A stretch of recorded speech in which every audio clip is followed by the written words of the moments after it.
એક મિનિટ. હા માધવ બેટા બોલ. કાકા આ બધું મને બરાબર નથી લાગી રહ્યું. શું બરાબર નથી લાગી રહ્યું એટલે? ના તું કે હમણાં બદલી નાખીએ આપણે હમણાં. કાકા આજે વિધિ ચાલી રહી છે એની વાત કરી રહ્યો છું. મને કેમ એવું લાગે છે કે આની અગાઉ પણ મારા મેરેજ થઈ ચૂક્યા છે. એવું લાગે તને? લાગે કારણ કે આટલા વર્ષોથી તું આ દિવસના લગ્નના વિચાર કરી રહ્યો હતો, આ લગ્ન માટે સપના જોઈ રહ્યો હતો, એટલે કદાચ તને આજે એ બધું થઈ રહ્યું છે ને તો એવું લાગે. હા કાકા હું એ બધું નથી વિચારી રહ્યો. મને સાચેમાં લાગે છે કે મારા લગ્ન થઈ ચૂક્યા છે.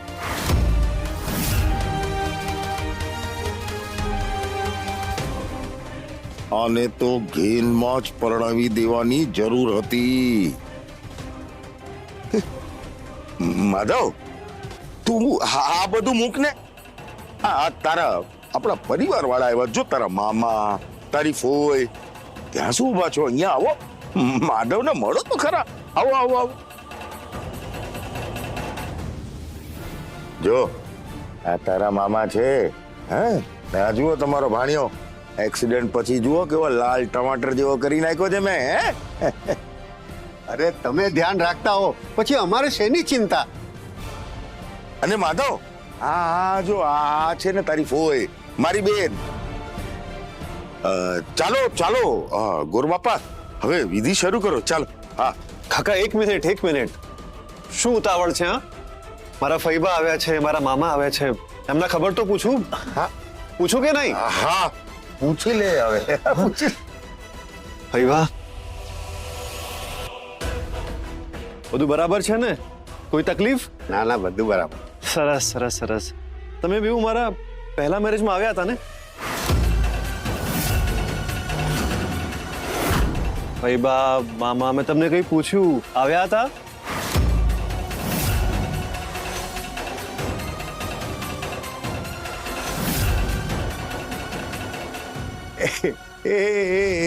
એ તો એવું છે ને ભણ્યા કે કેવી વાત કરો છો માધવ શેઠ?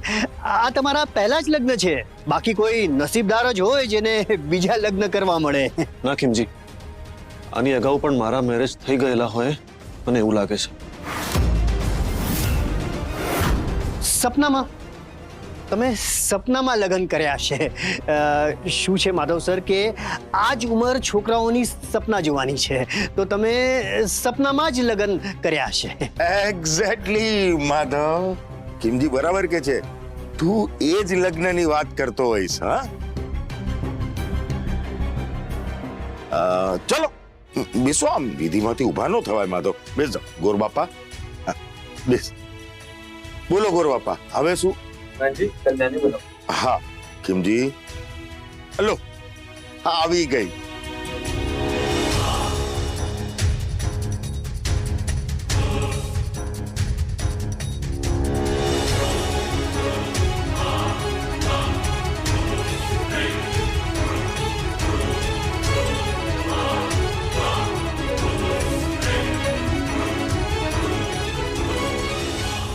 કોંગ્રેચ્યુલેશન્સ ફઈબા.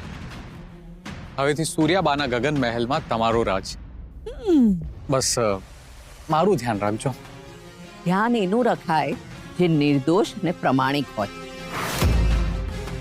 તમે કહેવા શું માંગો છો? એ તું સમજી ગયો. મર્યાદામાં રહીશ તો માન મેળવીશ, ને મર્યાદા ચૂક્યો તો તું આજે બધું કરી રહ્યો છે ને એ હું 50 વર્ષ પહેલા કરીને બેસી ગઈ છું. હવે તો આ ગગન મહેલ મારી સામે ઝૂકશે અને મને કહેશે કે હું તારો ગુલામ. આને દીવા સ્વપ્ન કહેવાય, પણ ઠીક છે ને, સપના જોવાનો હક બધાને હોય. તું મારી રાણી અને હું તારો તાજ. થોડા જ દિવસોમાં તમે બોલશો હું તારી નોકરાણી અને નીરવ તું મારો માલિક.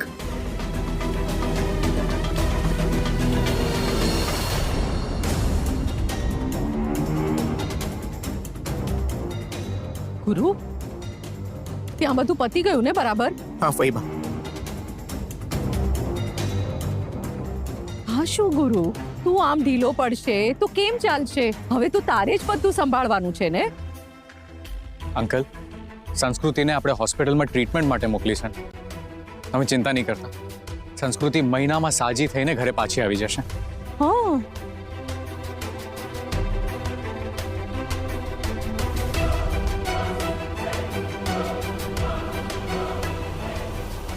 ચાલો ગુરુ અંકલ પાસે જઈએ. તું જા, તારે મસ્કા મારવાના બાકી છે.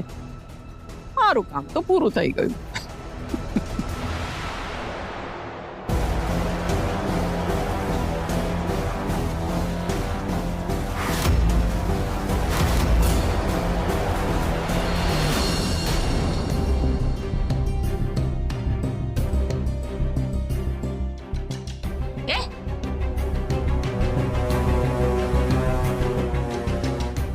તને એ લોકો લાવ્યા ને? ડરવાનું નહીં. તું ડરીશ ને તો વધારે ડરાવશે. ભૈયા ભૈયા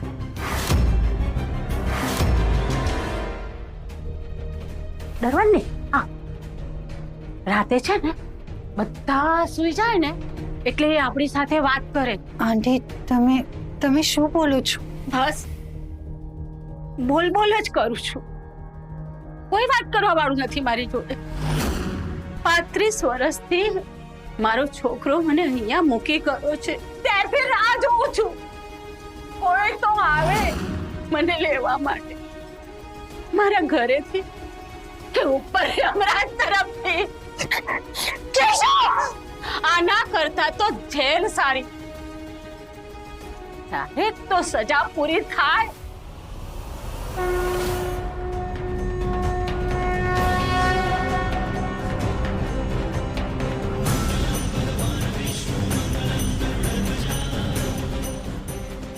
અલગ અલગ એંગલ થી પાડ. ફોટા મને એકદમ પરફેક્ટ જોઈએ, સમજી લેજે.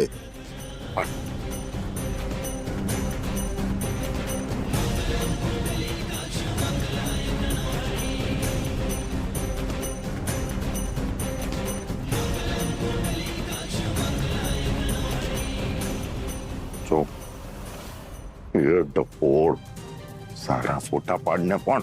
એ મને નહીં, તમારા વરવધુને કહો. બંનેમાંથી એકે જણા કેમેરામાં જોતા નથી. એમ? તું ફોટોગ્રાફર છે ને, તો સારા ફોટા પાડવા એ તારી ડ્યુટી છે. ડ્યુટી છે, પણ એની માટે એક ઉત્સાહ હોય. આ બંનેઓને જોઈને લાગે છે કે પરાણે બેસાડ્યા છે. અરે આવા ફોટો જો હું પ્રૂફ તરીકે, પુરાવા તરીકે દેખાડીશ ને તો એ મારા વિરુદ્ધ જ જશે. આ જે થાય છે એ બરાબર નથી થઈ રહ્યું. ના, આ બરાબર નથી. મમ્મી, મને ખબર છે કે હું કોઈની જિંદગી બગાડું છું, પણ તને ખબર છે કે આ બધું તારી માટે છે.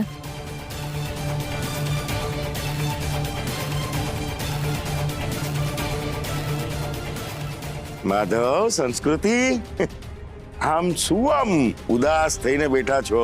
અરે બેટા, તમારા લગ્ન છે. હસો હસો તો ફોટા બી સારા આવે નહીં?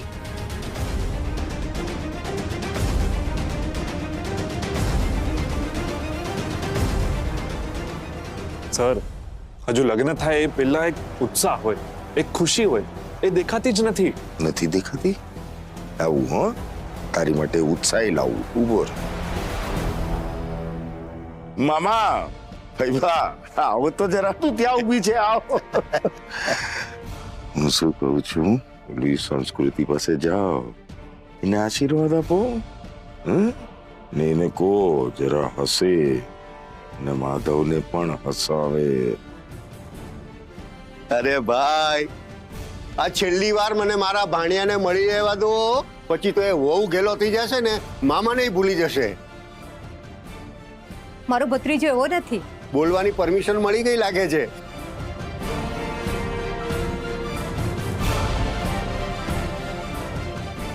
ત્યાંથી કહેવામાં આવ્યું છે સ્માઇલ કરો.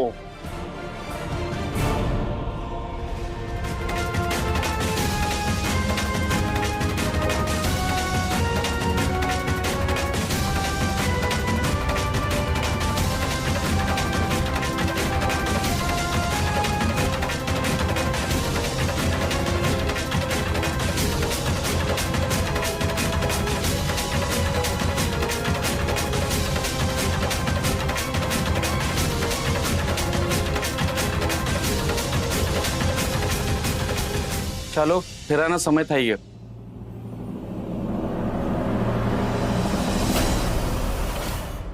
શેની રો પાડે છે હા પાડ જેટલી પાડવી હોય ને એટલી પાડ કોઈ નહીં સાંભળે તે મને મારા છોકરાથી દૂર કરીને અહીંયા મોકલી હતી ને જો હવે જો હું તારા કેવા હાલ કરું છું એ તું જો તને ક્યાંય નહીં છોડું તને જીવવા પણ નહીં દઉં અને મરવા પણ નહીં દઉં આંટી હું નથી એ બધું પછી તારો જીવ લઈશ ને ત્યારે જ મને શાંતિ થશે બચાવો બચાવો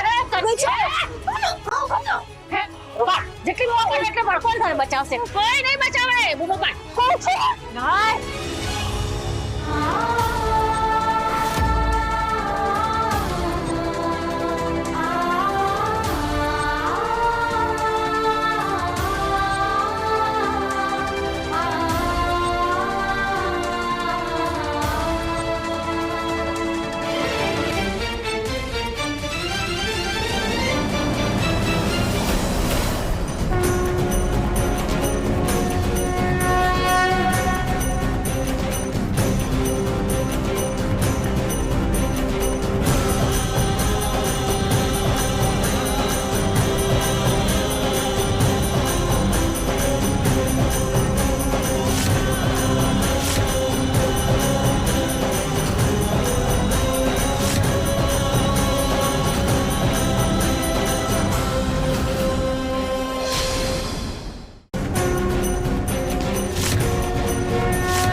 એમ સોરી માધવ, પણ મારી માટે આ જરૂરી છે. બસ હવે 10 મિનિટ અને મારો પ્લાન પાર પડી જશે. હવે ત્રીજો ફેરો. બસ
તમે મારા સંસ્કૃતિ નથી. હું માની જ ના શકું. તમે મારા સંસ્કૃતિ નથી.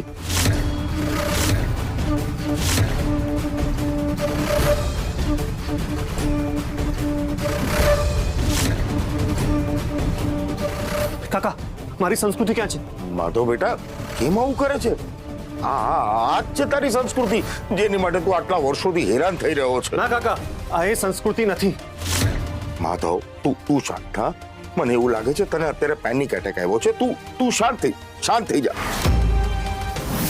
માધવ શેઠ, તમે કેમ ભૂલી ગયા? તમે આ સંસ્કૃતિને મળવા જતા હતા ત્યારે હું જ તો તમારી સાથે આવતો હતો. યાદ કરો, હું તમને આના ઘરે લઈ જતો હતો. અને પછી તમે મારી બાઇક લઈને ફરવા નીકળી જતા હતા. યાદ આવ્યું? બેટા, આની સાથે તો તારે મેરેજ કરવાના હતા, કેમ ભૂલે છે?